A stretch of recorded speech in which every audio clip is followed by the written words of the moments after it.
ജീവിതത്തിൽ ചേഞ്ചസ് ഉണ്ടായത് എന്നൊക്കെ എല്ലാം പറഞ്ഞു കഴിഞ്ഞു അല്ലേ. അപ്പോ ഈ സർവ അതീന്ദ്രിയ സാക്ഷാത്കാരത്തിന്റെ സർവ നിഗൂഢതകളാലും നാരദമുനി സ്വയം യഥോചിതമായി പരിണത പ്രജ്ഞനാണ്.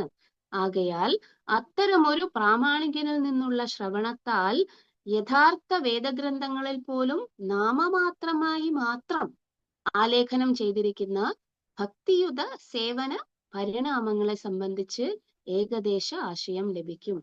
ഇവിടെ പ്രഭുപാദ് പറയുന്നു, വേദങ്ങളില് വളരെ നിഗൂഢമായിട്ടാണ് ഭക്തിയെക്കുറിച്ച് പറഞ്ഞിട്ടുള്ളത്. മൊത്തത്തിൽ വായിച്ചു കഴിഞ്ഞാൽ അവിടെ ജ്ഞാനയോഗവും കർമ്മയോഗവും മറ്റ് യോഗങ്ങളും ഒക്കെയാണ് വേദങ്ങളിൽ പറഞ്ഞിരിക്കുന്നത്. ഭക്തി എന്ന് പറയുന്നത് വളരെ നിഗൂഢമായി, അതിനെ തിരക്കി അന്വേഷിച്ച് പോകുന്നവർക്ക് മാത്രമേ കിട്ടുകയുള്ളൂ വേദങ്ങളിൽ നിന്നും എന്ന് പറയുന്നു. പക്ഷേ വിശദമായിട്ട് എവിടെയാണ് പ്രതിപാദിക്കുന്നത്? ശ്രീമദ് ഭാഗവതം. അതുകൊണ്ടാണ് ശ്രീമദ് ഭാഗവതത്തെ സാഹിത്യ സംബന്ധമായ സർവ്വ വേദവൃക്ഷങ്ങളുടെയും പരിപക്വമായ ഫലം എന്ന് പറയപ്പെടുന്നത്. ലാസ്റ്റ് സെന്റൻസ് ഏതാണ്? നമ്മള് ശ്രീമദ് ഭാഗവതം പുരാണം അമലം യത് വൈഷ്ണവാനാം പ്രിയം എന്നും പറയും. പിന്നെ എന്താണ്? നിഗമ കൽപ്പതരോർ ഗലിതം ഫലം. നമ്മൾ ശ്ലോകം പഠിച്ചു അല്ലെ, ആദ്യത്തെ രണ്ടാമത്തെ ശ്ലോകം പഠിച്ചു. നിഗമ കൽപ്പതരോർ ഗലിതം ഫലം ശുകമുഖാദ് അമൃതദ്രവ സംയുതം പിബത ഭാഗവതം രസമാലയം മുഹുരഹോ രസിക ഭുവി ഭാവുക. ഇതാണ് നമ്മൾ പഠിച്ചത്. അത് ശ്രീമദ് ഭാഗവതത്തിന്റെ ഇമ്പോർട്ടൻസിനെ കുറിച്ചാണ് പറഞ്ഞു തരുന്നത്. ഇവിടെ ആര് പറഞ്ഞിരിക്കുന്നു? നാരദ മഹർഷിയും ഇത് തന്നെയാണ് പറയുന്നത്. അത് കഴിഞ്ഞിട്ട് എന്ത് ചെയ്തു? അദ്ദേഹത്തിന് അനുഗ്രഹം കൊടുത്തുകൊണ്ട് ഇത് അദ്ദേഹത്തിന്റെ ആത്മജ്ഞാനത്തിന് ഉപകരിക്കട്ടെ എന്ന് വ്യാസദേവനോട് പറഞ്ഞുകൊണ്ട് അദ്ദേഹം തിരിച്ചു പോവുകയാണ്. ശ്ലോകം 37 നമുക്കും കടക്കാം. സൂത ഉവാച ഏവം സംഭാഷ്യ ഭഗവാൻ നാരദോ വാസവീസുതം ആമന്ത്ര്യ വീണാം രണയൻ യയൗ യദൃച്ഛികോ മുനി. സൂത ഉവാച ഏവം സംഭാഷ്യ ഭഗവാൻ നാരദോ വാസവീസുതം ആമന്ത്ര്യ വീണാം രണയൻ യയൗ യദൃച്ഛികോ മുനി.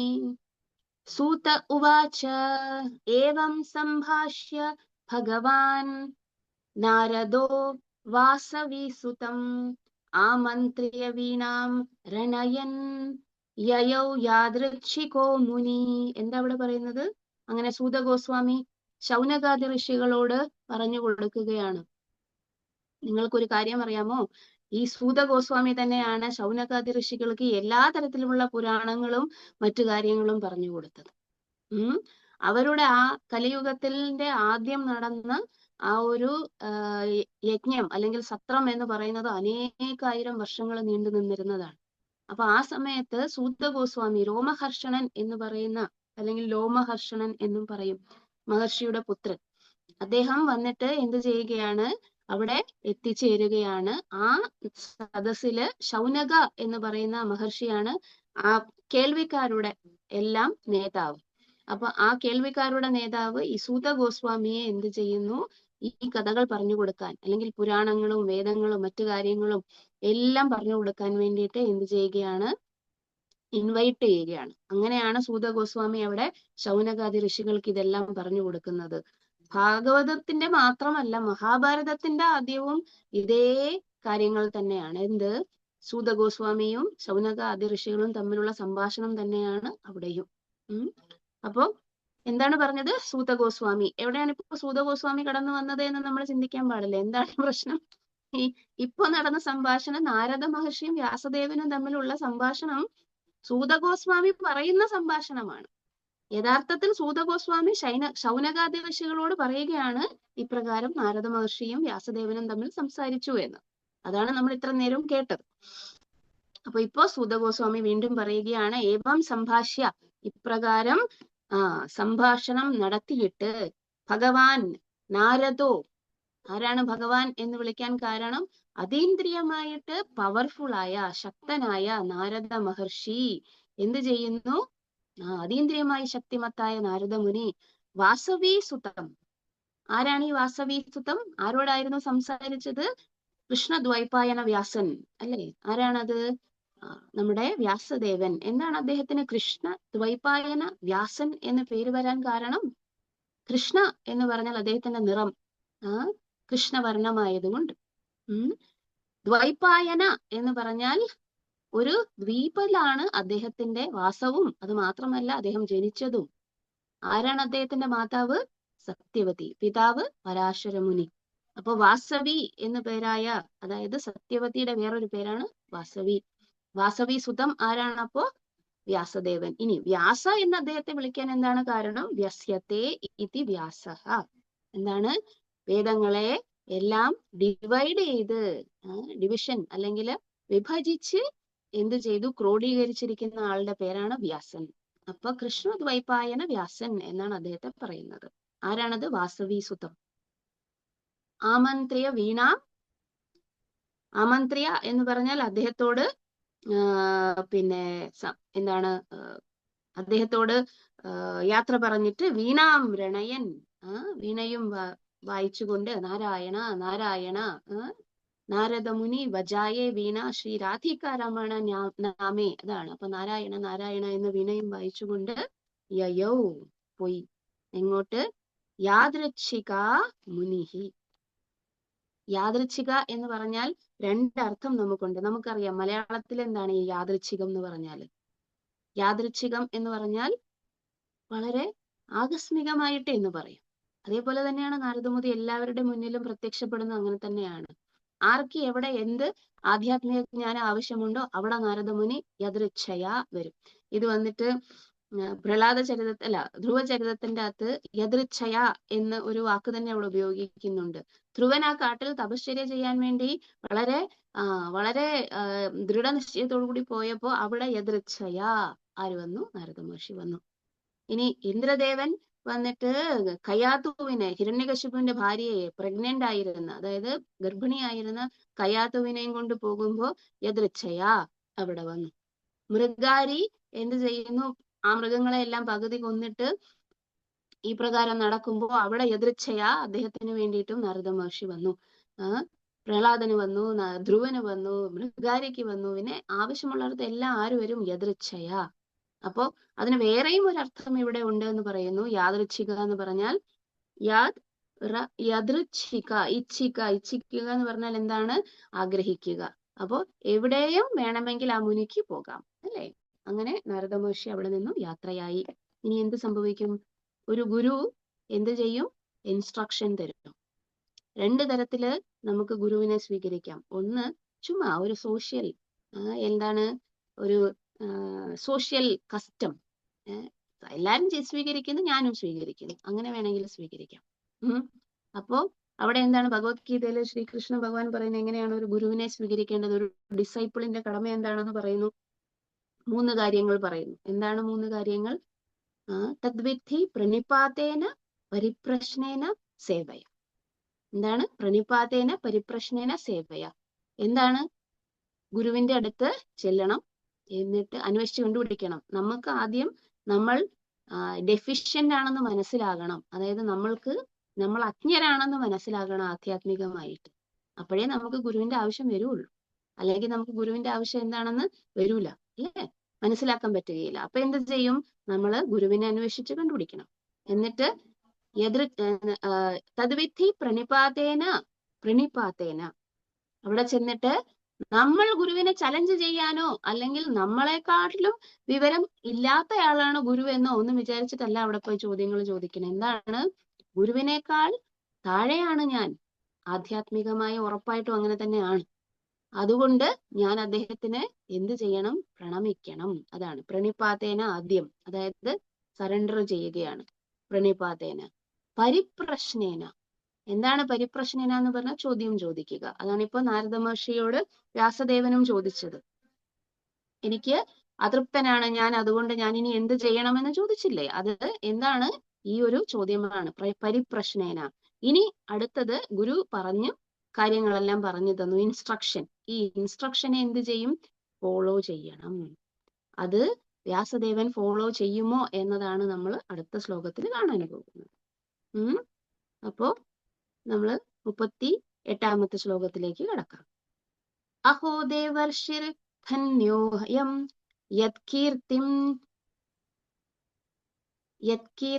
ശാരംഗധന്വന ഗായൻ മാദ്യൻ ഇദം തന്ത്ര്യാ രമയതി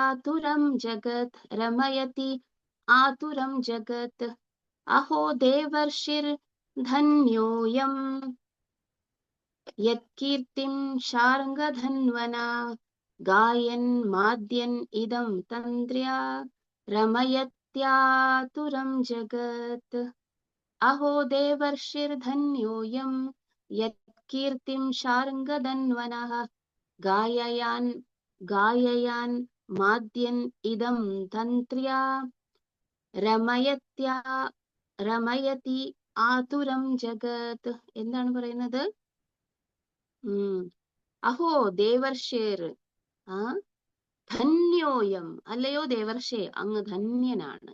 എന്താണ് ധന്യനാണെന്ന് പറഞ്ഞാൽ അങ്ങ് കീർത്തിമാനാണ്, അല്ലെങ്കിൽ എല്ലാ വിജയവും അങ്ങേക്കുള്ളതാണ്. യത് കീർത്തിം ശാർംഗധന്വനഃ, ആരാണ് ഈ ധന്യനാകണ്? അല്ലയോ ദേവർഷേ നാരദ, അങ്ങ് ധന്യനാണെന്ന് പറയാൻ കാരണം എന്താണ്? യത് കീർത്തിം ശാർംഗധന്വനഃ, ആരാണ്? ശാരംഗപാണി, ശാരംഗധന്വനഃ. ധനു എന്ന് പറഞ്ഞാൽ എന്താണ്? വില്ല്. ഭഗവാന്റെ വില്ലിന്റെ പേരാണ് ശാരംഗം. അത് നമുക്കറിയാം. ശാരംഗപാണി, ശാരംഗധരൻ എന്നൊക്കെ നമ്മൾ പറയും ഭഗവാനെ, അല്ലേ? ഭഗവാന്റെ ഒരു പേരാണ് ശാരംഗധനൻ. ആരാണിപ്പോ? യത് കീർത്തിം ശാരംഗധന്വനഃ, ആ ശാരംഗപാണിയുടെ കീർത്തി വാടിപ്പുകഴ്ത്തുന്നത് കൊണ്ടാണ് അഹോ ദേവർഷിർ ധന്യോഹം എന്ന് പറയുന്നത്. ഗായൻ മാദ്യൻ ഇദം തന്ത്ര്യാ, എന്താണ്? പാടിക്കൊണ്ട്, എങ്ങനെ പാടിക്കൊണ്ട്? സന്തോഷത്തോടു കൂടി പാടിക്കൊണ്ട്. മാദ്യൻ ഇദം തന്ത്ര്യാ, എന്താണ്? വീണ മീട്ടിക്കൊണ്ട്. ഈ തന്ത്രി, അല്ലെ? തന്ത്രി എന്ന് പറഞ്ഞാൽ എന്താണ്? തന്ത്രി മീട്ടുക എന്നൊക്കെ പറയില്ലേ? അതായത് അതിന്റെ സ്ട്രിങ് ഇൻസ്ട്രുമെന്റിന്റെ പേരാണ് തന്ത്രി. ഇദം തന്ത്ര്യാ ഗായൻ മാദ്യൻ ഇദം തന്ത്ര്യാ രമയതി എന്ന് പറഞ്ഞാൽ എല്ലാവരെയും ഉത്സാഹിപ്പിക്കുക, അല്ലെങ്കിൽ എല്ലാവർക്കും ജീവിതം കൊടുക്കുക എന്നാണ്. ആതുരം ജഗത്, ആർക്ക്? ജഗത്തില് ആതുരരായിരിക്കുന്ന എല്ലാവർക്കും, അവരെ എല്ലാവരെയും രമയത്തി, ഉത്സാഹം വരുത്തുവാൻ ചെയ്യാൻ വേണ്ടിയിട്ടാണ് നാരദ മഹർഷി ഇപ്രകാരം എന്ത് ചെയ്യുന്നത്? സഞ്ചരിക്കുന്നത്. അപ്പൊ നമ്മൾ കഴിഞ്ഞ ശ്ലോകത്തിൽ നാരദ മഹർഷി എന്ന വളരെ പ്രധാനപ്പെട്ട ഒരു വ്യക്തിത്വത്തിന്റെ ജീവചരിത്രമാണ് കേട്ടത്. ഓക്കെ, അപ്പോ ഈ ഒരു ശ്ലോകം കൊണ്ട് ഇത് നമുക്ക് ശ്രീല പ്രഭുപാദിന്റെ പർപ്പൂട്ടും കൂടെ ഒന്ന് വായിച്ചു നോക്കാം. ഭഗവാന്റെ അതീന്ദ്രിയ കർമ്മങ്ങളെ പ്രകീർത്തിക്കാനായി ശ്രീ നാരദമുനി വീണമിട്ടുന്നു. അപ്രകാരം പ്രപഞ്ചത്തിലെ സർവ ക്ലേശഭരിത ജീവാത്മാക്കൾക്കും ആശ്വാസം പ്രദാനം ചെയ്യുന്നു. വിശ്വപ്രപഞ്ചത്തിനുള്ളിൽ ആരും ആനന്ദഭരിതരല്ല. സന്തോഷമായി അനുഭവപ്പെടുന്നത് മായയുടെ മിഥ്യയാണ്. നമ്മൾ കഴിഞ്ഞ തവണ പറഞ്ഞു. എന്താണ് നമ്മൾ സുഖം എന്ന് വിചാരിക്കുന്നത്? ദുഃഖമില്ലാത്ത അവസ്ഥയാണ്. യഥാർത്ഥത്തിൽ ദുഃഖമാണ് മൊത്തത്തിൽ. എന്താണ്? ദുഃഖം മാത്രമാണ് യഥാർത്ഥത്തിലുള്ളത്. പക്ഷെ എങ്ങാനും അതിന്റെ അളവിച്ചിരി കുറഞ്ഞാലോ, അല്ലെങ്കിൽ തൽക്കാലം അത് അനുഭവിക്കാതിരിക്കുന്ന അവസ്ഥയാണ് സുഖം എന്ന് പറയുന്നത്. അല്ലാതെ അതിനെക്കാട്ടിലും മേലെ സ്കെയിലിൽ പോകുന്നില്ല നമ്മൾ. 0ന്റെ താഴെ ഉള്ള നെഗറ്റീവ് സ്കെയിലാണ് നമ്മൾ മിക്കവാറും നിൽക്കുന്നത്. 0 വരെ എത്തുമ്പോൾ നമ്മൾ വിചാരിക്കും ഇതാണ് സുഖം എന്ന്. പക്ഷെ അതിന്റെ മേലെയുള്ള ആനന്ദത്തെ കുറിച്ച് നമുക്ക് അറിയില്ല. സന്തോഷമായി അനുഭവപ്പെടുന്നത് മായയുടെ മിഥ്യയാണ്. അശുദ്ധമായ അമേധ്യത്തിൽ വസിക്കുന്ന പന്നി പോലും ആനന്ദവാനായി കാണപ്പെടുന്നത് ഭഗവാന്റെ മായാശക്തി അത്രയ്ക്കും ശക്തിമത്താകയാലാണ്. ഇടയ്ക്കിടയ്ക്ക് പ്രഭുപാദ ചിലപ്പോൾ പറയാറുണ്ട്, ഇഫ് യു ഗിവ് ഹോഗ് എന്ന് പറഞ്ഞ പന്നി, സ്വീറ്റ് മീറ്റ്, അതായത് കേസരി കൊണ്ടുപോയി കൊടുത്താലും പന്നി അത് കഴിക്കൂല. പന്നിക്ക് ആനന്ദം എന്താണ്? അതിന്റെ ഭക്ഷണമായ അമേദ്യം തന്നെയാണ്. അതുകൊണ്ട് അതായത് അതിന്റെ ശരീരത്തിൽ അത് ആ സന്തോഷം, ഭക്ഷണം കഴിക്കുക എന്നുള്ളതൊരു സന്തോഷമാണ്, അല്ലെ? ഭക്ഷണം കഴിക്കുന്നത് സന്തോഷമാണെങ്കിൽ ഇത്തരം ഭക്ഷണം കഴിച്ചാൽ എങ്ങനെയാണ് സന്തോഷം വരിക? നമുക്ക് ചിന്തിക്കാൻ പറ്റുമോ? ഇല്ല. പന്നിക്ക് നമ്മൾ ഹൽവ കൊണ്ടുപോയി കൊടുത്താലോ കേസരി കൊണ്ടുപോയി കൊടുത്താലോ എന്താണ്? അത് നോക്കൂല. അത് തന്നെയാണ് എന്ത്, ഈ അമേദ്യം ഭക്ഷിക്കുന്നത് തന്നെയാണ് ആനന്ദം എന്ന് പറയുന്നത്. എന്തുകൊണ്ടാണ്? ഭഗവാന്റെ മായാശക്തി അത്രയ്ക്കും ശക്തിമത്താണ്.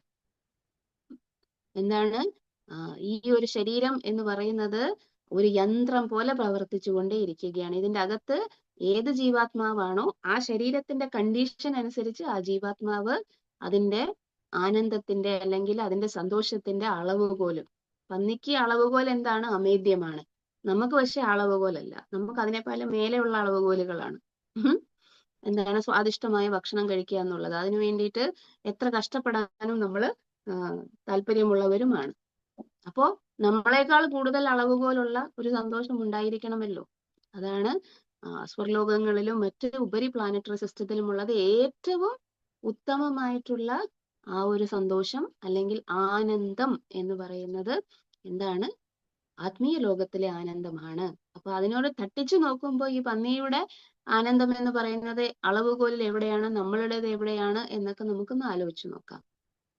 ശ്രീ നാരദമുനി ക്ലേശഭരിതമായ നിവാസികളെ പ്രബുദ്ധരാക്കാനായി എല്ലായിടത്തും സഞ്ചരിച്ചു. അദ്ദേഹത്തിന്റെ ദൗത്യം അവരെ ഭഗവത് ധാമത്തിലേക്ക് മടക്കിക്കൊണ്ടുവരിക എന്നതാണ്. ആ മഹാഋഷിയുടെ കാലടികളെ പിന്തുടരുന്ന എല്ലാ ആത്മാർത്ഥ ഭഗവത് ഭക്തരുടെയും ദൗത്യവും അതുതന്നെയാണ്. നാരദ വ്യാസ സംഭാഷണം എന്ന ശ്രീമദ് ഭാഗവത പ്രഥമ സ്കന്ധത്തിന്റെ 6-ാം അധ്യായ ഭക്തിവേദാന്ത വ്യാഖ്യാനം ഇപ്രകാരം സമാപിക്കുന്നു. നമുക്ക് 7-ാം അധ്യായത്തിലേക്ക് കിടക്കാം. 7-ാമത്തെ അധ്യായം മുതല് ഭാഗവതത്തിന്റെ എന്താണ് നറേഷൻ, അല്ലെങ്കിൽ ഭാഗവതത്തില് ഭഗവാന്റെയും ഭക്തന്മാരുടെയും എന്താണ് ചരിതങ്ങളാണ് പറയുന്നത് അല്ലേ? അപ്പോ ഈ ചരിതങ്ങൾ തുടങ്ങുന്നത് എവിടെ നിന്നാണ്? ദ്രോണപുത്രൻ ശിക്ഷിക്കപ്പെടുന്നു എന്ന് തുടങ്ങുന്ന ആ ശ്ലോകത്തിൽ മുതലാണ്, അല്ലെങ്കിൽ ആ ചാപ്റ്റർ മുതലാണ്. എത്രാമത്തെ ചാപ്റ്ററാണ് നമ്മളിപ്പോ പറയാൻ പോകുന്നത്? 7-ാമത്തെ ചാപ്റ്റർ. എന്താണ് പരീക്ഷിത്ത് മഹാരാജാവ് ശൗനകാദി ഋഷികൾ നമ്മുടെ സൂത ഗോസ്വാമിയോട് ചോദിച്ചത് ഭാഗവതം പറയാനുണ്ടായ സാഹചര്യം എന്താണ് എന്നാണ് ചോദിച്ചത്. ഭാഗവതം അതായത് എങ്ങനെയാണ് ഇത്, ആരോട് പറഞ്ഞു? ശുകദേവ ഗോസ്വാമി പരീക്ഷിത്ത് മഹാരാജാവിന് ഉപദേശിച്ചു കൊടുത്തു. പരീക്ഷിത്ത് മഹാരാജാവ് ശൃംഗയുടെ ശാപം കൊണ്ട് എന്തു ചെയ്തു?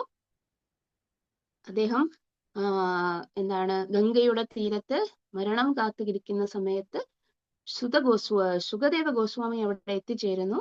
ആ സമയത്ത് അദ്ദേഹം പരീക്ഷിത്ത് മഹാരാജാവിനോട് സംസാരിച്ചത് ഭാഗവതമാണ്. വ്യാസദേവൻ ശുകദേവ ഗോസ്വാമിക്ക് പറഞ്ഞു കൊടുത്ത ഭാഗവതം. അപ്പൊ ഈ ഭാഗവതം എങ്ങനെയാണ് സംസാരിക്കാൻ ഇടയായത്? ആരാണ് പരീക്ഷിത്ത്? എങ്ങനെയാണ് പരീക്ഷത്തിന് ശൃംഗിയുടെ ശാപമേറ്റത്? ഈ പരീക്ഷിത്ത് ശൃംഗിയുടെ ശാപമേറ്റതിന് ശേഷം എന്ത് ചെയ്തു? പിന്നെ എന്താണ് ശൃംഗിയുടെ ശാപമേറ്റ് പരീക്ഷിത്ത് മരണാസന്നനായിരിക്കുമ്പോൾ അവിടെ എന്ത് തീരുമാനങ്ങൾ എടുത്തു? രാജാവാണല്ലോ, എന്ത് തീരുമാനങ്ങൾ എടുത്തു? അതിനുശേഷം എവിടെ പോയി? അദ്ദേഹത്തിന് എന്തൊക്കെ കാര്യങ്ങൾ പറഞ്ഞു കൊടുത്തു? ഇതെല്ലാമാണ് ഈ ഫസ്റ്റ് ക്യാൻഡോയിൽ വിശദീകരിക്കുന്നത്.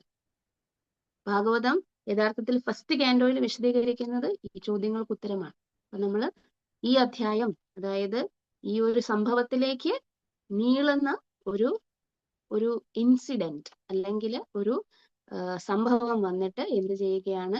പറയാൻ വേണ്ടി പോവുകയാണ് ഒരു വ്യാസദേവൻ. ശൗനക ഉവാച നിർഗതേ നാരദേ സൂത ഭഗവാൻ ബാദരായണഃ ശ്രുതവാംസ്തദഭിപ്രേതം തഥാ കിം അകരോത് ഭിഭു.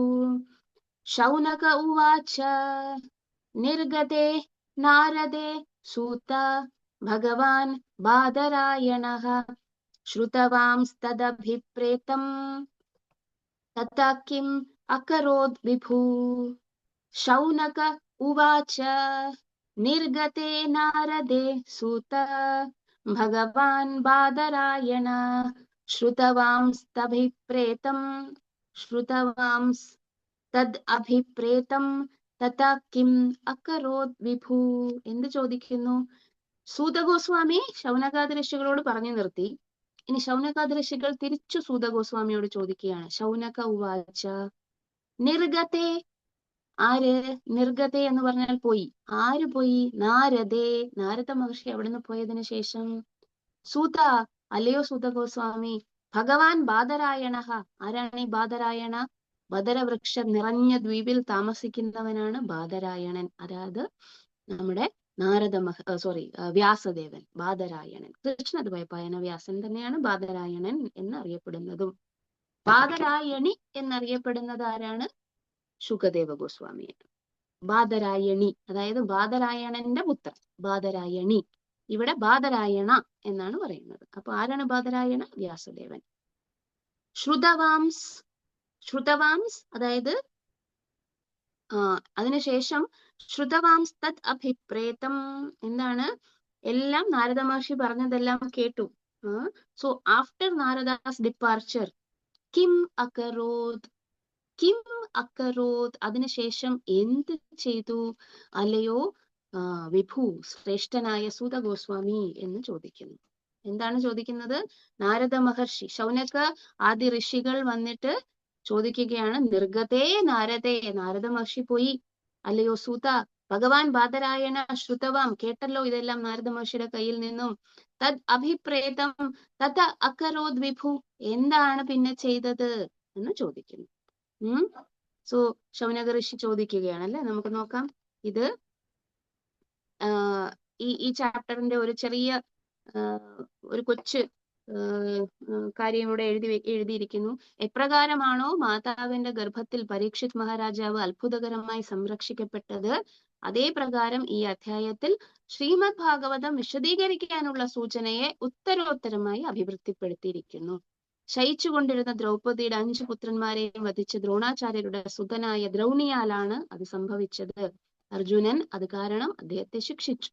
ഭക്തിമയമായ സമാധിയിൽ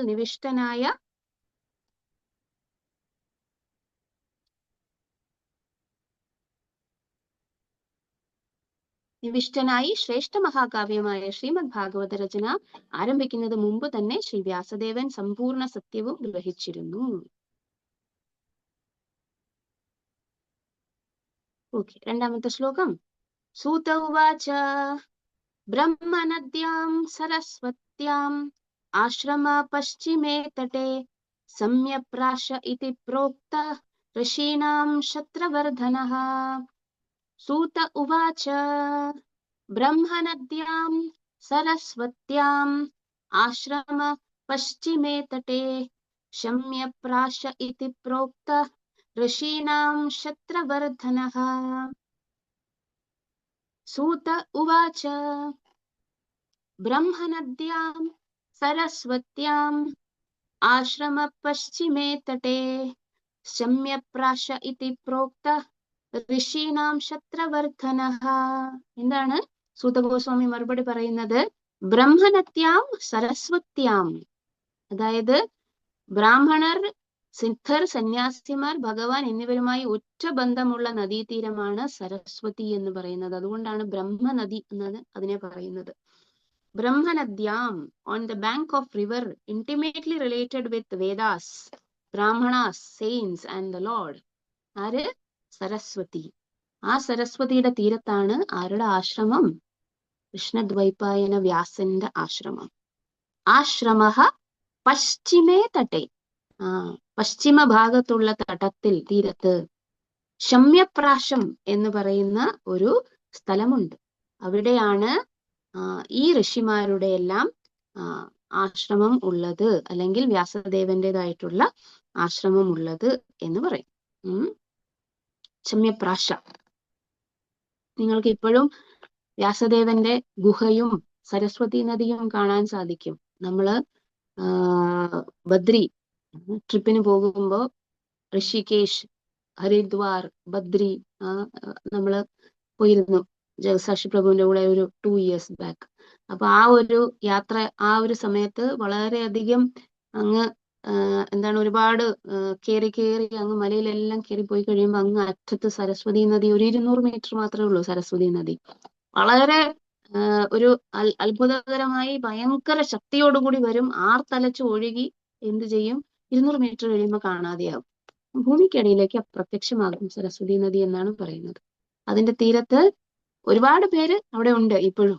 അവിടെ എന്താണ് യോഗിമാരൊക്കെ അതിനകത്തിരുന്ന് തപസ് ചെയ്യുന്ന ഒരുപാട് ആൾക്കാരാണ്. കേറാൻ വേണ്ടിയിട്ട് വളരെയധികം കഷ്ടപ്പാടാണ് ഗുഹയുടെ അകത്ത്, ഈ പാറക്കെട്ടിന് ഇടയിലൊക്കെ. പക്ഷെ എന്നാലും അതിനകത്ത് അത്രയും പിന്നെ തണുപ്പും സഹിച്ച്, എന്ത് തണുപ്പാണെന്നറിയാമോ അവിടെ എല്ലാം അത്രയും തണുപ്പും സഹിച്ച് എന്ത് ചെയ്യുന്നു ഈ ആൾക്കാര് തപസ് ചെയ്തുകൊണ്ടിരിക്കുന്നത് നമ്മൾ കാണാറുണ്ട്. അപ്പോ വ്യാസദേവന്റെ ഒരു ഗുഹയും അവിടെയുണ്ട്, വ്യാസഗുഹ എന്ന് പറയും. അപ്പോ ഈ സരസ്വതി നദിയുടെ തീരത്താണ് അദ്ദേഹത്തിന്റെ ആശ്രമം. എന്തുകൊണ്ടാണ് ആശ്രമം എന്ന് പറയുന്നത് എന്ന് ഇവിടെ ഒരു ഒരു ഒരു സെന്റൻസ് പ്രഭുപാദ എഴുതിയിരിക്കുന്നു. എന്താണ്? ഒരു ഗൃഹസ്ഥനാണെങ്കിൽ തന്നെയും വ്യാസദേവന്റെ വാസസ്ഥലത്തെ ആശ്രമം എന്ന് വിശേഷിപ്പിച്ചിരിക്കുന്നു. സദാ ഉത്കൃഷ്ടമായ ആത്മീയ സംസ്കാരമുള്ള സ്ഥലമാണ് ആശ്രമ.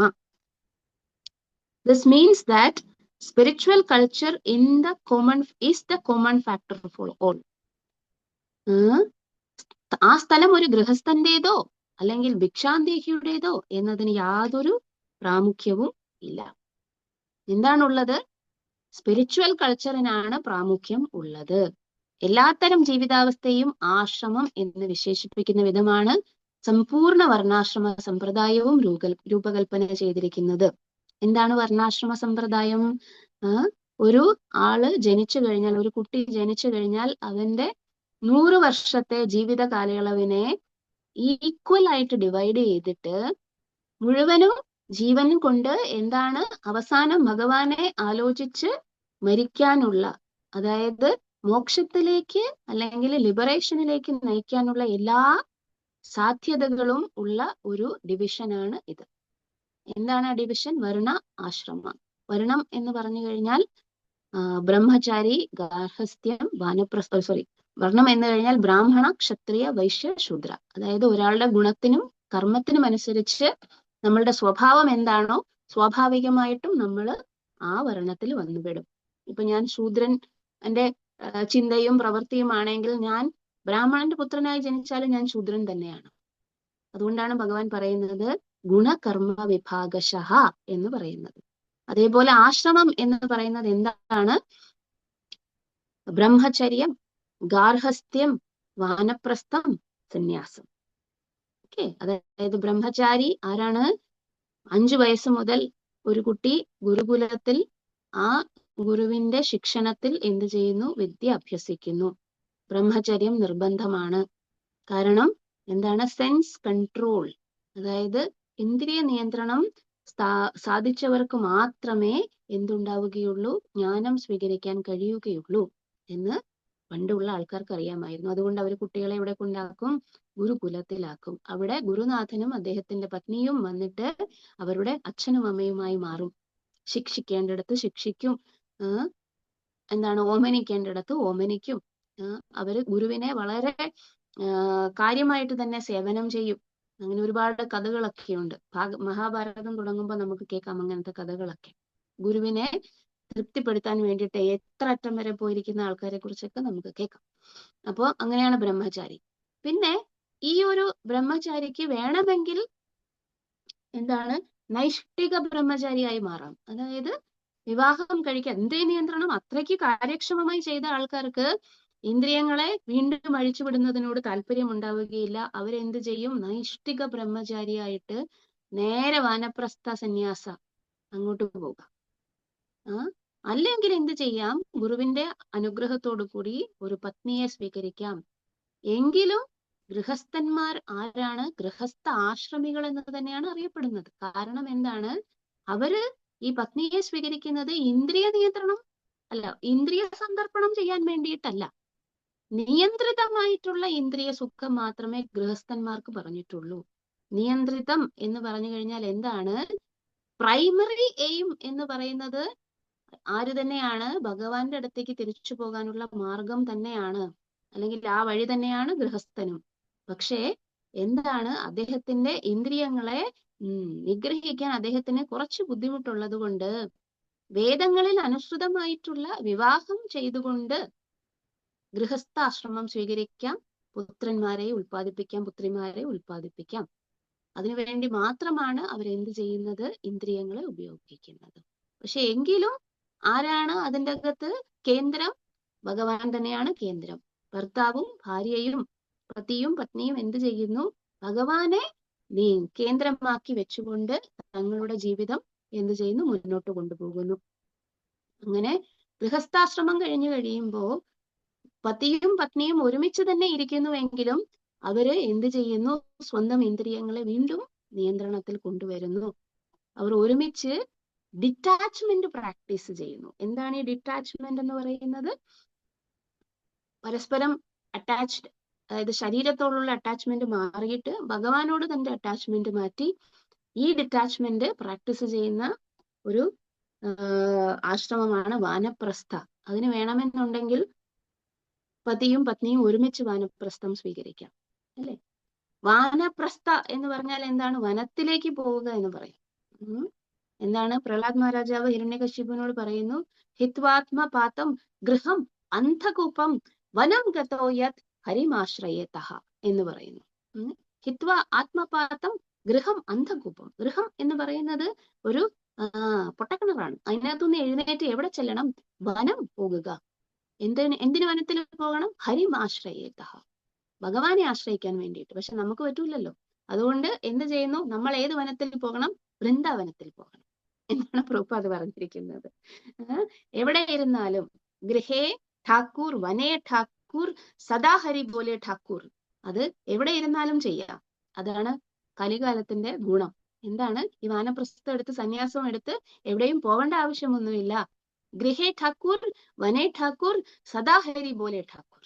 അതായത് ഗൃഹത്തിലിരുന്നാലും വനത്തിലിരുന്നാലും ഒരേ ഒരു കാര്യം ചെയ്താൽ മതി. അതെന്താണ്? സദാ ഹരി പോലെ. അങ്ങനെ ഹരി നാമം ജപിച്ചുകൊണ്ടിരുന്നു കഴിഞ്ഞിട്ടുണ്ടെങ്കിൽ എവിടെയും പോകേണ്ട ആവശ്യമില്ല എന്നും പ്രഭുപാദ് പറഞ്ഞിട്ടുണ്ട്. ഇനി എന്താണ്? വാനപ്രസ്ഥി അദ്ദേഹത്തിന്റെ 75ാമത്തെ വയസ്സ്, അതായത് ഇപ്പോ 25, പിന്നെ അടുത്ത 25, പിന്നെ അടുത്ത 25, ഇപ്പൊ 75 ആയി, അല്ലേ? അപ്പൊ 75ാമത്തെ വയസ്സിൽ എന്ത് ചെയ്യുന്നു? ഇനിയുള്ള പ്രശ്നം എന്താണെന്ന് വെച്ചിട്ടുണ്ടെങ്കിൽ സ്ത്രീകൾ എപ്പോഴും പ്രൊട്ടക്റ്റഡ് ആവേണ്ടവരാണ്. അവർക്ക് ഈ പ്രകാരം വളരെയധികം കഠിനമായിട്ടുള്ള തപശ്ചര്യകളൊക്കെ അനുഷ്ഠിക്കാൻ സ്വഭാവേന അവരുടെ ഫിസിക്കലി, ശാരീരികമായിട്ടുള്ള ചില പ്രത്യേകതകൾ കാരണം ബുദ്ധിമുട്ടാണ്. അതുകൊണ്ട് അവർ പ്രൊട്ടക്ട് ചെയ്യപ്പെടേണ്ടതാണ് എന്ന് പറഞ്ഞിട്ടുണ്ട്. അതുകൊണ്ട് പുത്രന്മാരുണ്ടെങ്കിൽ പുത്രനെ ഏൽപ്പിച്ചിട്ട് ഈ വാനപ്രസ്ഥി സ്വന്തം പത്നിയെ ആരെ ഏൽപ്പിക്കും? പുത്രനെ, മുതിർന്ന പുത്രനെ ഏൽപ്പിക്കും. പുത്രൻ അച്ഛന്റെ ശരീരം തന്നെയാണ് എന്നാണ് പറയുന്നത്. അച്ഛന്റെ തന്നെ വേറെ ഒരു റെപ്രസെന്റേഷൻ ആണ് പുത്രൻ എന്നാണ് പറയുന്നത്. കൃപാചാര്യരുടെ സഹോദരി കൃപിയെയാണ് ദ്രോണാചാര്യരെ വിവാഹം കഴിച്ചത്. ദ്രോണാചാര്യരുടെയും കൃപിയുടെയും പുത്രനാണ് അശ്വത്ഥാമാവ്. അപ്പോ അശ്വത്ഥാമാവിനെ വധിക്കാൻ വേണ്ടിയിട്ട് പ്ലാൻ ചെയ്യുമ്പോ ആര് പറയുന്നു? ദ്രൗപദി പറയുന്നു, എനിക്ക്, അതായത് ദ്രൗപദിയുടെ 5 മക്കളെ ദ്രോണാചാര്യരുടെ പുത്രനായ അശ്വത്ഥാമ വധിച്ചു കളഞ്ഞല്ലോ, എനിക്കുണ്ടായതുപോലെയുള്ള ഒരു വിഷമം കൃപിക്ക് ഉണ്ടാകാൻ വേണ്ടിയിട്ട് എനിക്ക് താല്പര്യമില്ല, അല്ലെങ്കിൽ എനിക്ക് ഇഷ്ടമല്ല. എനിക്കാണെങ്കിൽ നിങ്ങൾ 5 പേര് ജീവിച്ചിരിപ്പുണ്ട്. പക്ഷേ ദ്രോണാചാര്യർ ഓൾറെഡി യുദ്ധത്തില് മരിച്ചു കഴിഞ്ഞിരിക്കുന്നു, കൃപി വിധവയായി കഴിഞ്ഞിരിക്കുന്നു. അപ്പൊ കൃപിക്ക് ആകെപ്പാടെ ഭർത്താവിന്റെ റെപ്രസെന്റേറ്റീവ് ആയിട്ട് ആകെപ്പാടെ ഒരു പുത്രനേ ഉള്ളൂ. അദ്ദേഹത്തെ വധിക്കരുത് എന്ന് ദ്രൗപദി പറയുന്നു, അല്ലെ? അപ്പോ അച്ഛന്റെ റെപ്രസെന്റേറ്റീവ് ആണ് പുത്രൻ എന്ന് പറയാറുണ്ട്. അപ്പോ എന്ത് ചെയ്യും? സന്യാസം എടുക്കാൻ വേണ്ടി താല്പര്യമുള്ള വാനപ്രസ്ഥികൾ പുത്രനെ ഏൽപ്പിച്ചിട്ട് പൂർണ്ണമായും ഡിറ്റാച്ച്മെന്റ് പ്രാക്ടീസ് ചെയ്യാൻ വേണ്ടി ഭഗവാനെ മാത്രം ആശ്രയിച്ചുകൊണ്ട് പര്യടനം ചെയ്യാൻ വേണ്ടിയിട്ട് പോകുന്നു. ഇതാണ് വിവിധ ആശ്രമ വ്യവസ്ഥകൾ എന്ന് പറയുന്നത്. ഇത് എന്തിനാണ് അവസാനം? എല്ലാം ഭഗവത് സാക്ഷാത്കാരം എന്ന ഒരേ ജീവിത ലക്ഷ്യത്തിൽ ഉൾപ്പെടുന്നതാണ്. ഇതിലെവിടെയാണ് ബ്രഹ്മചാരിക്കും അത് തന്നെ ലക്ഷ്യം, ഗൃഹസ്ഥനും അത് തന്നെ ലക്ഷ്യം, വാനപ്രസ്ഥനും അത് തന്നെ ലക്ഷ്യം, സന്യാസിമാർക്കും അത് തന്നെ ലക്ഷ്യം. ആത്മീയ സംസ്കാരത്തെ സംബന്ധിച്ചിടത്തോളം ഇവയിൽ യാതൊന്നും തന്നെ അപ്രധാനങ്ങളല്ല. അതുകൊണ്ട് തന്നെ ഏത് ആശ്രമത്തിലാണ് നിങ്ങൾ സന്യാസിമാരാണ്, എന്താണ് ആ സന്യാസ ആശ്രമം എന്ന് പറയുന്നത് ടോപ്പ് മോസ്റ്റ് ആണെന്ന് പറയുന്നു. കാരണം അവർ കംപ്ലീറ്റ്ലി ഡിറ്റാച്ച്ഡ് ആയതുകൊണ്ടാണ്. നമ്മൾക്കൊക്കെ അറ്റാച്ച്മെന്റ് ഉണ്ട് ചിലതിനോടൊക്കെ, അല്ലെ? മക്കളോട്, ഭർത്താവിനോട്, പിന്നെ നമ്മളുടെ സ്വത്തുവകകളോടൊക്കെ ഇതൊക്കെ അറ്റാച്ച്മെന്റ് ഉണ്ട്. പക്ഷെ സന്യാസിമാർക്ക് ഇതൊന്നുമില്ല. അതുകൊണ്ട് കംപ്ലീറ്റ്ലി ഡിറ്റാച്ച്ഡ് ആയത് ആരാണ്? സന്യാസിമാരാണെന്ന് പറയും. പക്ഷെ എല്ലാ ആശ്രമങ്ങൾക്കും അതിൻ്റെതായിട്ടുള്ള എന്തുകൊണ്ട്? ലക്ഷ്യമുണ്ട്. എന്താണ് ലക്ഷ്യം? ഒരേ ഒരു ലക്ഷ്യം, ഭഗവത് സാക്ഷാത്കാരം എന്ന ലക്ഷ്യം. അപ്പോ ഇവിടെ ഭഗവാൻ സോറി വ്യാസദേവന്റെ ആശ്രമം എന്ന് പറഞ്ഞതുകൊണ്ടാണ് നമ്മൾ ഈ ഒരു ഡിസ്കഷനിലേക്ക് വന്നത്. നമുക്ക് നോക്കാം അടുത്ത ശ്ലോകം. തസ്മിൻ സ്വ ആശ്രമേ വ്യാസോ ബദരീഷണ്ഡമന്ദിതേ ഉപസ്പൃശ്യ प्रणिदध्यौ मनः स्वयं. तस्मिन् स्व आश्रमे व्यासो बदरीषण्डमण्डिते आसीनो उपस्पृश्य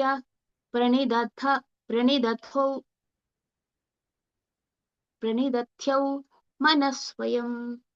तस्मिन् स्व आश्रमे व्यासो बदरीषण्डमण्डिते आसीनो उपस्पृश्य പ്രണിദധ്യൗ മനസ്വയം. എന്താണ് ഇനി? നാരദ മഹർഷി പോയതിനു ശേഷം വ്യാസദേവൻ എന്ത് ചെയ്തു? തസ്മിൻ, അവിടെ, സ്വ ആശ്രമേ, എവിടെ? സമ്യപ്രാശം, സരസ്വതി നദിയുടെ പശ്ചിമ സ്ഥലത്ത്, തീരത്ത്. അവിടെ എന്ത് ചെയ്യുന്നു? സ്വ ആശ്രമേ, വ്യാസൻ ആര്? ബദരീഷണ്ഡമണ്ഡിതേ, ബദരവൃക്ഷങ്ങൾ നിറഞ്ഞ, ബേർ എന്ന് ഹിന്ദിയിൽ പറയും, ആ വൃക്ഷങ്ങളാണ് ഈ ബദരവൃക്ഷങ്ങൾ എന്ന് പറയുന്നത്. അവിടെ ചുറ്റിനും ബദരവൃക്ഷങ്ങൾ നിറഞ്ഞ ഒരു സ്ഥലത്ത് ആസീനോ, ഉപവിഷ്ടനായി, എന്നിട്ട് ആചമനം ചെയ്തു. എന്ത് മഹത്കാര്യം ചെയ്യുന്നതിന് മുമ്പും സേവനം ചെയ്യുന്നതിന് മുമ്പും നമ്മൾ ജലം സ്പർശിച്ച് എന്ത് ചെയ്യും? ആചമനം ചെയ്യും. നമ്മൾ കയ്യിലെ ജലം എടുത്തിട്ട് അത് കുടിച്ചിട്ട് നമ്മളെ ശുദ്ധീകരിക്കാം. ഇതിനു വേണ്ടിയിട്ടാണ് ആചമനം ചെയ്യുന്നത്. ആചമനം പലതരത്തിലുണ്ട്. പൂർണ്ണ ആചമനം, പിന്നെ പെട്ടെന്ന് ചെയ്യുന്ന ആചമനം, യഥാർത്ഥത്തിൽ ഇരുന്നിട്ടാണ് ആചമനം ചെയ്യേണ്ടതെന്ന് പറയും. അപ്പൊ അങ്ങനെ അദ്ദേഹം ജലത്തെ സ്പർശിച്ചുകൊണ്ട് ഏകാഗ്രമാക്കി സ്വയം മനസ്സിനെ ചിന്തിക്കാൻ തുടങ്ങി. എന്താണ്? ഇനി അദ്ദേഹം സ്വന്തം ഗുരുവിന്റെ ഇൻസ്ട്രക്ഷൻസ് ഫോളോ ചെയ്യാൻ തുടങ്ങുകയാണ്, അല്ലേ? എങ്ങനെയാണത്? മെഡിറ്റേഷൻ കൊണ്ടാണ് അദ്ദേഹം എന്ത് ചെയ്യുന്നത്? ഈ കാര്യങ്ങളെല്ലാം കാണാൻ പോകുന്നത്. ഓക്കെ, അപ്പൊ 4-ാമത്തെ ശ്ലോകം. ഭക്തിയോഗേന മനസി സമ്യക് പ്രണിഹിതേ അമലേ അപശ്യത് പുരുഷം പൂർണം മായാം ച തദ് അപാശ്രയം. ഇത് വളരെ ഇമ്പോർട്ടന്റ് ശ്ലോകമാണ്. ഭക്തിയോഗേന മനസി സമ്യക് പ്രണിഹിതേ മലേ അപശ്യത് പുരുഷം പൂർണം മായാം ച തദപാശ്രയം. ഭക്തിയോഗേന മനസി സമ്യക് പ്രണിഹിതേ അമലേ അപശ്യത് പൗരുഷം പൂർണം മായാം ച തദപാശ്രയം. അദ്ദേഹം ധ്യാനം തുടങ്ങി. എന്താണ് അദ്ദേഹം ധ്യാനത്തിൽ കണ്ടത്? ഭക്തിയോഗേന. എങ്ങനെയാണ് അദ്ദേഹം? ഡിവോഷണൽ സർവീസ് ആണ് ചെയ്യുന്നത്. എന്താണ്? സ്വന്തം ഗുരുവിന്റെ വാക്കുകളെ എന്ത് ചെയ്യുകയാണ്? അനുസരിക്കുകയാണ്. എന്താണ് ഗുരു പറഞ്ഞിട്ട് പോയത്? യു റൈറ്റ്, അല്ലെങ്കിൽ you compose a literature which contains the stories, അല്ലെങ്കിൽ which contains the pastimes of supreme personality of God. അതായത് അങ്ങ് പരമദിവ്യോത്തമ പുരുഷനായ ഭഗവാന്റെ ലീലകളെ വർണ്ണിക്കുക. അത് മാത്രമേ മനസ്സിന് സംതൃപ്തി തരികയുള്ളൂ. അപ്പൊ അത് ചെയ്യാൻ പോവുകയാണല്ലേ. അപ്പോ തയ്യാറെടുത്തു, ആചമനം ചെയ്തു, എന്നിട്ട് എന്ത് ചെയ്യുകയാണ്? ഭക്തിയോഗേന മനസ്സി. ഇവിടെ എന്താണ് ഈ ധ്യാനം, ഭക്തിയോഗം എന്ന് പറയാൻ കാരണം എന്താണ്? ഭഗവാന്റെ ലീലകളെയാണ് അദ്ദേഹം സ്മരിക്കാൻ പോകുന്നത്. സമ്യക് പ്രണിഹിതേ അമലേ. എന്താണ്? അതിൽ സമ്യക് എന്ന് പറഞ്ഞാൽ പരിപൂർണമായിട്ട്, പ്രണിഹിതേ നിരതനായിട്ട്, ദൃഢചിത്തനായിട്ട് ഇരിക്കുകയാണ്. അമലേ, അതായത് അമലം എന്ന് പറഞ്ഞാൽ മലമൊന്നുമില്ലാത്തത്, അതായത് കളങ്കമൊന്നുമില്ലാത്തത്, തെറ്റൊന്നുമില്ലാത്തത്, അല്ലെങ്കിൽ ഒരു ഭൗതികതയുടെ ലാഞ്ചന പോലും ഇല്ലാത്തത്. എന്നിട്ട് അദ്ദേഹം ഒരു കാഴ്ച കണ്ടു. എന്താണ് കണ്ടത്? പൗരുഷം പൂർണം. എന്താണ് പുരുഷം പൂർണം? പരമദിവ്യോത്തമ പുരുഷനെ കണ്ടു. മായാം ച തദുപാശ്രിതം. അദ്ദേഹത്തിന്റെ നിയന്ത്രണത്തിലുള്ള മായാശക്തിയെയും കണ്ടു. ഓക്കെ, ഭൗതികതയുടെ യാതൊരു ഛായയുമില്ലാത്ത ഭക്തിയുത സേവനവുമായി ധ്യാനത്തെ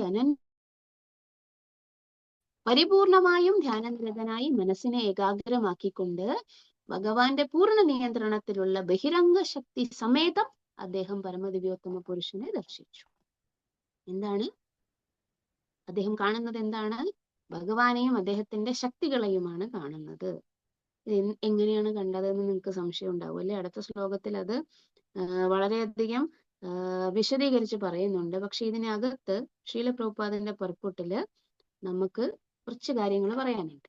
നമുക്കൊന്ന് വായിച്ചു നോക്കാം. അത് എന്താണ്? ഒരു yes, Srila Vyasadeva Narada advised Srila Vyasadeva to become absorbed in transcendental meditation on the personality of Godhead and his activities.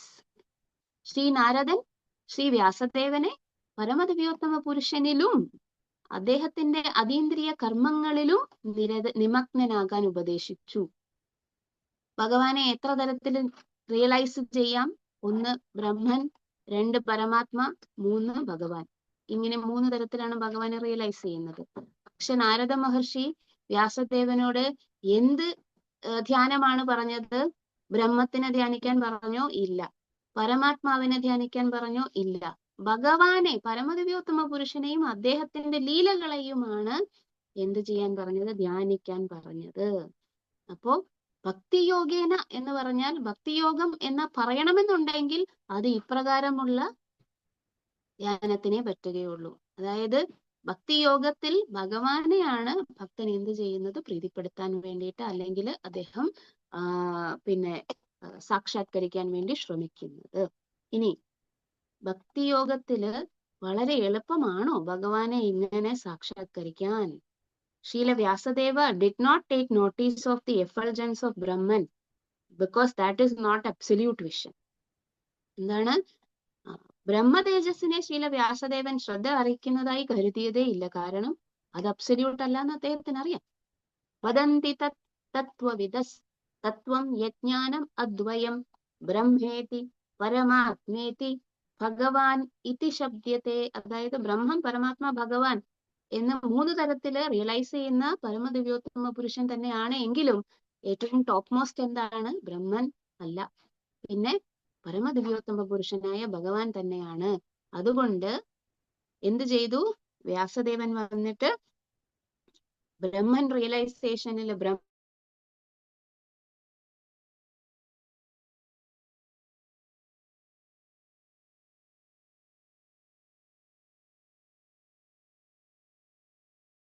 എന്ന് പറയുന്നത്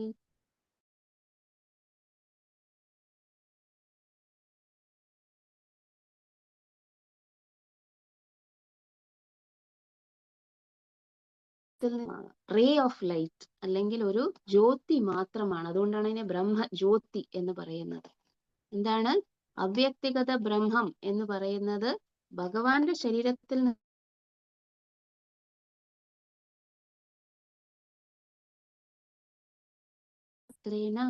സത്യസ്യാപി ഹിതം മുഖം തത്വം പൂഷൻ അപവൃണു എന്ന് പറഞ്ഞിട്ട് ഒരു ശ്ലോകമുണ്ട്. എന്താണ്? ഹിരൺമയേന പാത്രേന, ഹിരൺമയേന പാത്രേന സത്യസ്യാപി ഹിതം മുഖം. അല്ലയോ, ഉപനിഷത്തില് ഭഗവാനെ കുറിച്ച് ഇൻഡയറക്റ്റ് ആയിട്ടാണ് പറയുന്നത് എന്ന് നമ്മൾ നേരത്തെ കേട്ടു. അപ്പൊ ഭഗവാന്റെ രൂപത്തെ വർണ്ണിക്കുന്നത് ഇൻഡയറക്റ്റ് ആണ്. അവിടെ പറയുകയാണ് ഹിരൺമയേന പാത്രേന, ഭയങ്കര ഉജ്ജ്വലമായിട്ടുള്ള ഒരു ലൈറ്റ് കൊണ്ട് അദ്ദേഹത്തിന്റെ രൂപം മറയ്ക്കപ്പെട്ടിരിക്കുകയാണ്. ലൈറ്റ് 2 തരത്തിൽ ഉപയോഗിക്കാം. നമ്മൾ യാത്രയ്ക്ക് പോകുമ്പോഴേക്കും രാത്രിയിൽ കാർ ഓടിക്കുമ്പോൾ നോക്കൂ, ലൈറ്റ് വേണമല്ലോ കാർ ഓടിക്കാൻ വേണ്ടിയിട്ട്. എന്തിനു വേണം? കാണാൻ വേണം. പക്ഷെ അതേസമയം എതിരെ വരുന്ന ആള് ഭയങ്കര ഇന്റൻസിൽ ലൈറ്റ് അടിച്ചു കഴിഞ്ഞിട്ടുണ്ടെങ്കിൽ നമുക്ക് കാണാൻ പറ്റുമോ? ഇല്ല. അത് ബ്ലൈൻഡഡ് ആക്കും, നമ്മളെ കണ്ണു കാണാത്തതാക്കും. 2 തരത്തിൽ ഈ ലൈറ്റിനെ ഉപയോഗിക്കാം. 1 കാണാൻ ഉപയോഗിക്കാം, 2 അത്രയധികം ലൈറ്റ് കണ്ണിലടിച്ചാൽ എന്ത് ചെയ്യും? അത് ബ്ലൈൻഡഡ് ആയി പോകും. ഇവിടെ അങ്ങനെ അത്ര ദീപ്തിയുള്ള ആ ഒരു എന്താണ് ബ്രഹ്മൻ എഫൾജൻസ് കൊണ്ട് ഭഗവാൻ മൂടപ്പെട്ടിരിക്കുകയാണ്. എന്തുകൊണ്ട്? ഭഗവാൻ അങ്ങനെ എല്ലാരെയും കാണിക്കൂല. എന്താണ് ഭഗവാൻ അങ്ങനെ ഈ പിന്നെ ബ്രഹ്മൻ എഫൾജൻസിൽ മറഞ്ഞു നിൽക്കാൻ കാരണം? അതിനെ മാറ്റാൻ വേണ്ടിയിട്ട് ഭക്തിയോഗത്തിന് മാത്രമേ പറ്റുകയുള്ളൂ. അവര് ചോദിക്കുകയാണ്, ആര്?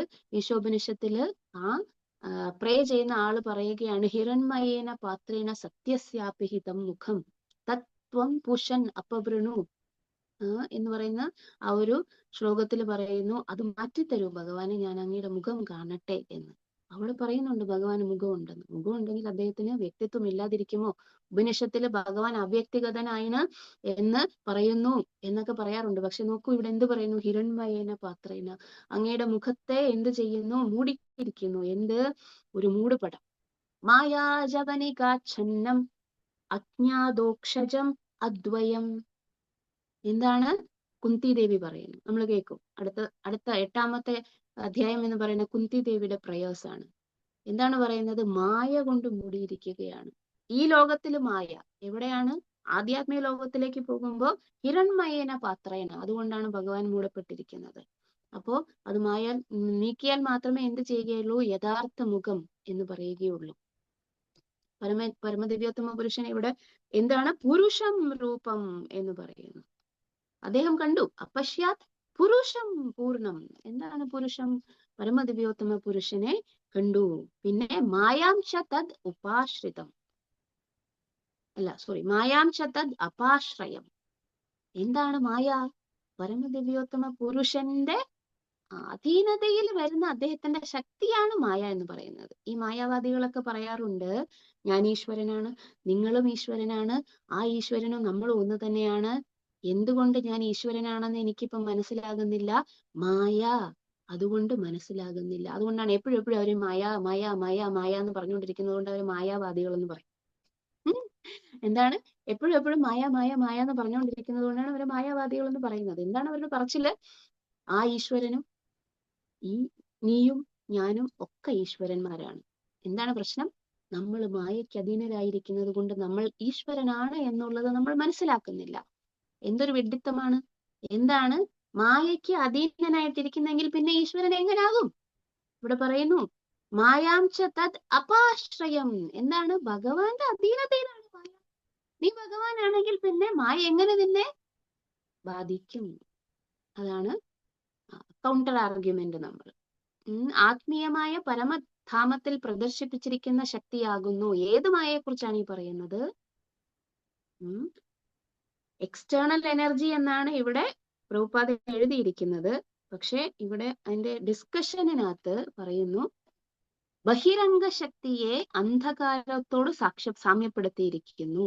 ഭഗവാന്റെ ഈ ശക്തി പൂർണ്ണ നിയന്ത്രണത്തിലാണെന്ന് അപാശ്രയം എന്ന പദം ദ്യോതിപ്പിക്കുന്നു. അന്തരംഗ ശക്തിയെ അഥവാ പരമശക്തിയെയും മായ എന്ന് വിശേഷിപ്പിച്ചിരിക്കുന്നു. എന്നാൽ അത് ആത്മീയമായ പരമധാമത്തിൽ പ്രദർശിപ്പിച്ചിരിക്കുന്ന ശക്തിയാകുന്നു. അപ്പൊ ഇവിടെ 2 തരത്തിലുള്ള മായയെ കുറിച്ച് പറയുന്നുണ്ട് അല്ലെ? ആരാണ് ഈ 2 തരത്തിലുള്ള മായ എന്ന് പറയുന്നത്? ഒന്ന് എക്സ്റ്റേണൽ എനർജി, 2 ഇന്റേണൽ എനർജി. ബഹിരംഗ ശക്തി, അന്തരംഗ ശക്തി. ഈ ബഹിരംഗ ശക്തിയാണ് നമ്മളെ ഭൗതിക ലോകത്തില് ത്രിഗുണങ്ങളായിട്ട് ബാധിക്കുന്ന മായ അല്ലെ?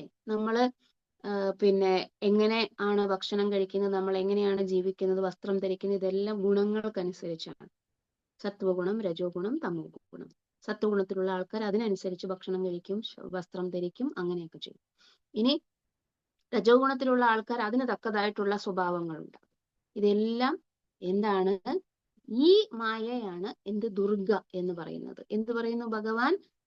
ദൈവീഹിയേഷ ഗുണമയി മമ മായ ദുരത്യയ മാമേവ യേ പ്രപദ്യന്തെ മായാം ഏതാം തരന്തി തേ. ഇത് എന്റെ മായയാണ് എന്ന് പറയുന്നു. ആര്? ഈ മായ. ഏത് മായ? ബഹിരംഗ ശക്തി, അതായത് എക്സ്റ്റേണൽ എനർജി. ഇവിടെ ഭൗതിക ലോകത്തില് നമ്മളെ ഈ മായയാണ് കൺട്രോൾ ചെയ്യുന്നത്. എന്ത് ചെയ്യുന്നു? നമ്മളെ വിവിധ തരത്തിലുള്ള നമ്മുടെ ആഗ്രഹത്തിനനുസരിച്ച് നമ്മൾക്ക് ശരീരവും നൽകി വിവിധ ഗുണങ്ങളിൽ അവയെ പ്രവർത്തിപ്പിച്ച് എല്ലാത്തിനെയും കൺട്രോൾ ചെയ്യുന്നത് ആരാണ്? ദുർഗാദേവി. ആ ദുർഗയുടെ കൺട്രോളർ ആരാണ്? ലോർഡ് ശിവ. ശിവനും ശക്തിയുമാണ് ഈ ഭൗതിക ലോകത്തില് എന്ത് ചെയ്യുന്നത്? ഈ ജീവാത്മാക്കളെ എല്ലാം ഈ മായയിൽ കൺട്രോൾ ചെയ്യുന്നത്. പക്ഷേ ഇനിയൊരു മായയുണ്ട്, ബഹിരംഗ ശക്തി എന്ന് പറയുന്നു. അന്തരംഗ ശക്തി എന്ന് പറയും. ബഹിരംഗ ശക്തി എന്താണ്? External energy. ഇന്റേണൽ എനർജി, അന്തരംഗ ശക്തി. അതാരാണ്? യോഗമായ. യോഗമായ എന്ന് പറഞ്ഞാൽ എവിടെയാണ്? നിങ്ങൾ നോക്കൂ, യശോദമയ്യ ഭഗവാനെ എന്ത് ചെയ്യുന്നു?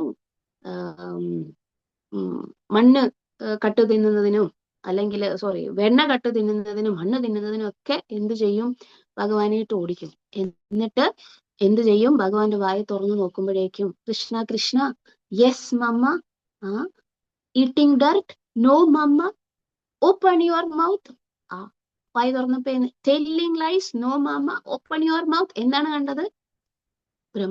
പവിത്രയും കിഷോരിയോടും ചോദിച്ചു കഴിയുമ്പോൾ ബ്രഹ്മാണ്ടം കണ്ടു എന്ന് പറയും. ആ വായ്ക്കുള്ളില് അനേകം പ്രപഞ്ചങ്ങളെയും അതിന്റെ അകത്ത് ഭൂമിയെയും അതില് വൃന്ദാവനത്തെയും അതില് തന്നെയും തന്റെ മുന്നിൽ വായം തുറന്നു നിൽക്കുന്ന കൃഷ്ണനെയും കാണുന്നു എന്ന് പറഞ്ഞിട്ട് യശോദമാത ആകപ്പാടെ എന്താകും? സംഭ്രമത്തിലാകും. അപ്പൊ ഇതാരാണ്? ഇതെന്ത് മായയാണ്? ഇത് ഇന്റേണൽ എനർജി, അല്ലെങ്കിൽ അന്തരംഗ ശക്തി. ഭക്തന്മാരെ പരമ ദിവ്യോത്തമ പുരുഷനോടൊപ്പം അദ്ദേഹത്തിന്റെ ലീലയ്ക്ക് വേണ്ടിയിട്ട് എന്ത് ചെയ്യുന്ന, സഹായിക്കാൻ വേണ്ടിയിട്ട് അവതരിച്ചിരിക്കുന്ന അദ്ദേഹത്തിന്റെ നിത്യ സിദ്ധന്മാരായിട്ടുള്ള ഭക്തന്മാരെ വന്നിട്ട് കൺട്രോൾ ചെയ്യുന്നത് ആരാണ്? ഈ മായയാണ്. ഭഗവാൻ പറയുന്നു, മഹാത്മാനസ്തു മാം പാർത്ഥ ദൈവീം പ്രകൃതിമാശ്രിതഃ. നേരത്തെ പറഞ്ഞു മമ മായ ദുരത്യയ. ആ മായ ഏത് മായയാണ്? എന്ത് മായ? ആ മായ എന്ന് പറയുന്നത് ബഹിരംഗ ശക്തിയാണ്. ഇവിടെ എന്ത് പറയുന്നു? മഹാത്മാനസ്തു മാം പാർത്ഥ. ഭക്തന്മാര്, മഹാത്മാക്കൾ, അവരെയാണ് ഭക്തന്മാർ എന്ന് പറയുന്നത്. ദൈവീം പ്രകൃതിമാശ്രിത. എന്റെ ശക്തി ഇന്റേണൽ എനർജിയിലാണ് അവർ. ആരാണ്? ദൈവീം പ്രകൃതി, യശോദാമാതായും ഒക്കെ. ആ മായയ്ക്ക് 3 പേരുകളുണ്ട്. സംവിത്, സാന്ദിനി, ഹ്ലാദിനി, ഇങ്ങനെ 3 പേരുകളുണ്ട്. ഇതിന്റെ ഡീറ്റെയിൽസ് ഇപ്പൊ നമുക്ക് തൽക്കാലം പറയണ്ട, കാരണം അത് ഒരുപാട് വലിയ ഡീറ്റെയിൽസ് ആണ്. നമുക്ക് പതുക്കെ പറഞ്ഞു പോകാം.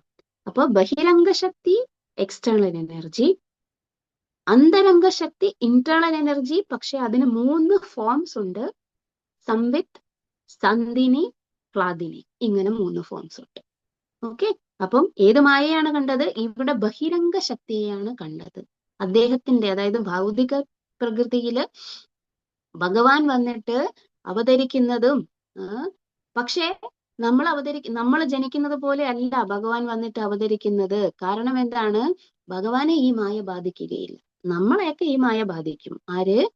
ഭൗതിക ലോകത്ത് നമ്മൾ ജനിച്ചു കഴിഞ്ഞാൽ ഉടനെ ഞാൻ ഈ ശരീരമാണ് എന്ന് വിശ്വസിക്കുന്നതേ ഈ മായയുടെ ഇൻഫ്ലുവൻസിലാണ്. പക്ഷേ ഭഗവാൻ അങ്ങനെയല്ല. അപ്പോ ഭഗവാനെ ദർശിച്ചപ്പോ ഭഗവാന്റെ കൂടെ ഭഗവാന്റെ നിയന്ത്രണത്തിലുള്ള ബഹിരംഗ ശക്തിയെയും അദ്ദേഹം ദർശിച്ചു എന്ന് പറയുന്നു. ഓക്കെ. അപ്പൊ നമുക്ക് 5ാമത്തെ ശ്ലോകം മുതൽ അടുത്ത ആഴ്ച കേൾക്കാം. എന്താണ് അദ്ദേഹം ഇനി കാണാൻ പോകുന്നത്? എങ്ങനെയാണ് അദ്ദേഹം ഈ ഒരു ചാപ്റ്ററിന്റെ പേര്, അതായത് ദ്രോണന്റെ പുത്രൻ അശ്വത്ഥാമാവ് ശിക്ഷിക്കപ്പെടുന്നു എന്ന ആ ഒരു ഇതിലേക്ക് എത്തിച്ചേരുന്നത് എങ്ങനെയാണ് എന്നുള്ളത് നമുക്ക് അടുത്ത ക്ലാസ്സിൽ കേൾക്കാം. ഹരേ കൃഷ്ണ. ഹരേ കൃഷ്ണ. എന്തെങ്കിലും സംശയം ഉണ്ടെങ്കിൽ ചോദിക്കാം.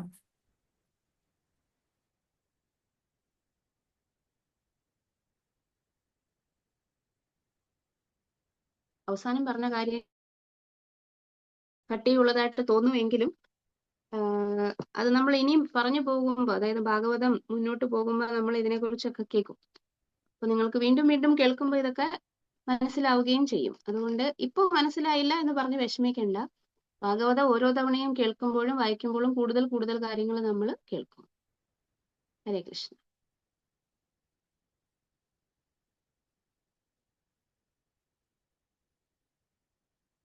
ആർക്കും സംശയമൊന്നുമില്ല തോന്നുന്നത്? ഇല്ല. അപ്പൊ വൈൻഡപ്പ് ചെയ്യാം. എല്ലാവരും വരിക. മാതാജിക്ക് യാതൊരു മുടക്കവും കൂടെ വരുന്നതിലേക്ക് വേണ്ടി നമുക്ക് 2 പ്രാവശ്യം ഹരേ കൃഷ്ണ മഹാമന്ത്രം പറഞ്ഞ് വൈൻഡപ്പ് ചെയ്യാം.